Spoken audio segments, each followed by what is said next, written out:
Title 10, Appraisal Right, Section 81, Instances of Appraisal Right.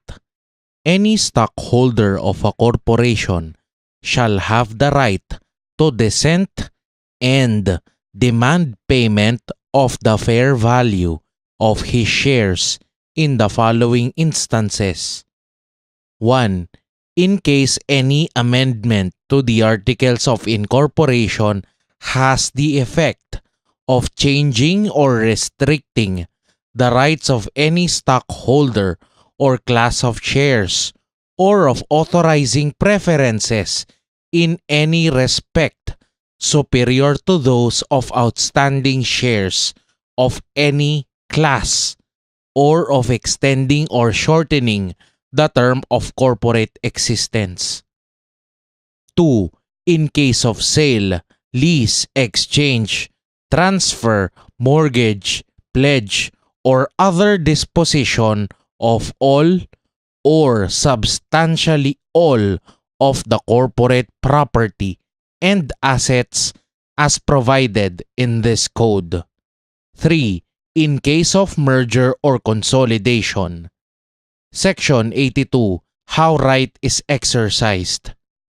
The appraisal right may be exercised by any stockholder who shall have voted against the proposed corporate action by making a written demand on the corporation within 30 days after the date on which the vote was taken for the payment of the fair value of his shares, provided that failure to make the demand within such period shall be deemed a waiver of the appraisal right.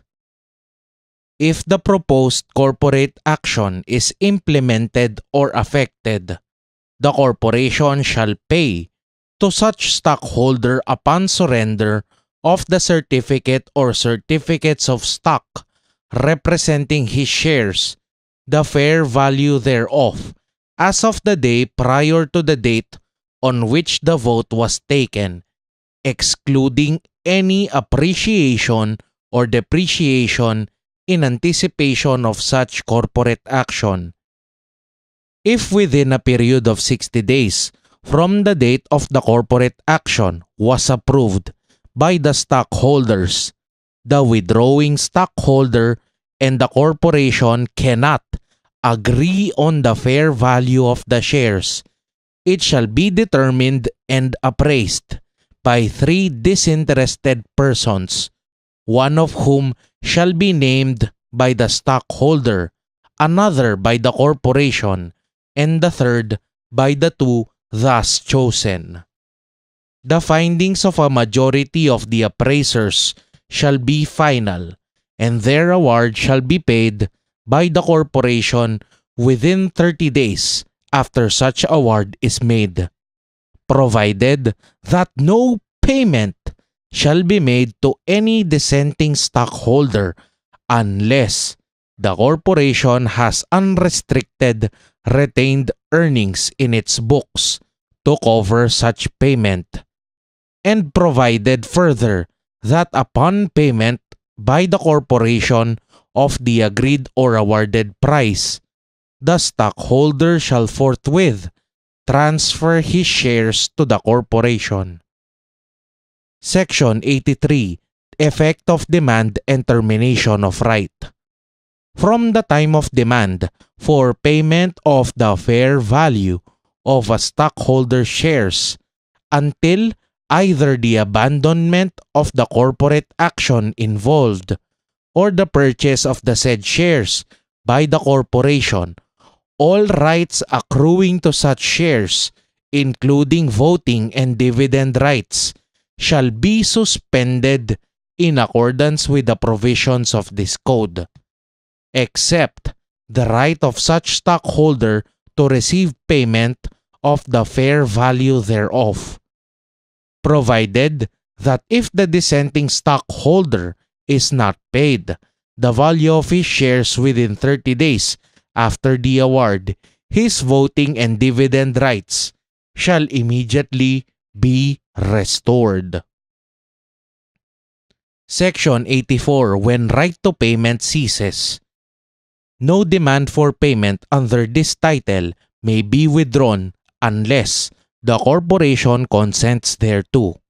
If, however, such demand for payment is withdrawn with the consent of the corporation, or if the proposed corporate action is abandoned or rescinded by the corporation or disapproved by the SEC where such approval is necessary, or if the Securities and Exchange Commission determines that such stockholder is not entitled to the appraisal right, then the right of said stockholder to be paid the fair value of his shares shall cease.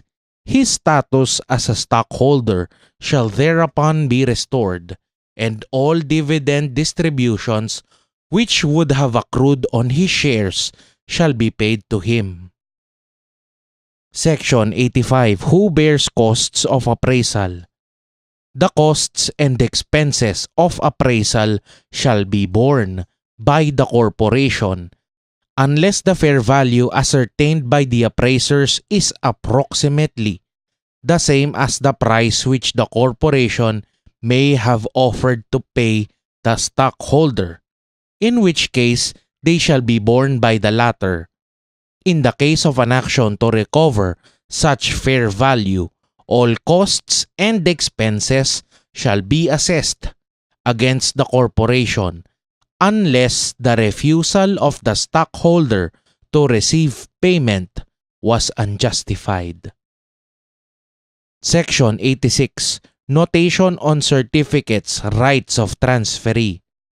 Within 10 days after demanding payment for his shares, a dissenting stockholder shall submit the certificates of stock representing his shares to the corporation for notation thereon that such shares are dissenting shares.